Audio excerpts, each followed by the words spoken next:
আমি ঘাসগুলো কেটে নিয়ে এসেছি আমার গরুদের জন্য। তো দেখে আমি আজকে একটা একটা করে ঘাস কাটবো, দেখি কতক্ষণ সময় লাগে। তো চলুন ভিডিওটি শুরু করা যাক। তো আমি প্রত্যেকটা ঘাস ধরে ধরে কাটতেছিলাম, কিন্তু দুর্ভাগ্যবশত আমার কাছে যে দাঁড় ছিল না, তাই ঘাস কাটতে আমার প্রচন্ড হাতে ব্যথা লাগছিল। তাও করার কিছু নাই, কারণ আমি এই চ্যালেঞ্জটা নিয়েছি একটা লাইক পাবার আশায়।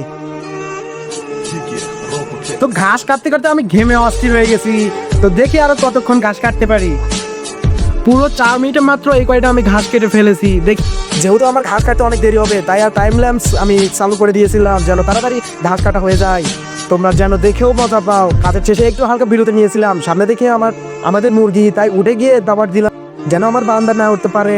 যা মুরগি যা, এখান থেকে তুই চলে যা। জাস্ট একটা ফান ছিল, তাদের বিনোদন দেওয়ার চেষ্টা করলাম আমি।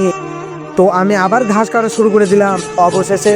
তো আমি একটা একটা করে সব ঘাস কেটে ফেলেছি। তুমি কি একটা একটা করে সব ঘাস কেটেছ? হ্যাঁ, আমি সবগুলো কেটে ফেলেছি। দেখাই ভিডিওটা, তাহলে দেখাই। এই না, ভিডিও দেখে দিলাম। নাইন যখন ভিডিও অফ করছিল তখন আমি চুপ চুপ করে ভিডিও করি। নাইন একটা একটা করে ঘাস কাটার কথা বলি, সে অনেকগুলো একসাথে নিয়ে ঘাস কাটতেছিল। আমি তো নাইনকে শাস্তি দিয়েছি। আমাকে ভালোবাসলে সাবস্ক্রাইব করে দাও। সাবস্ক্রাইব না করলে আমাদের নাও দেখা হতে পারে। আর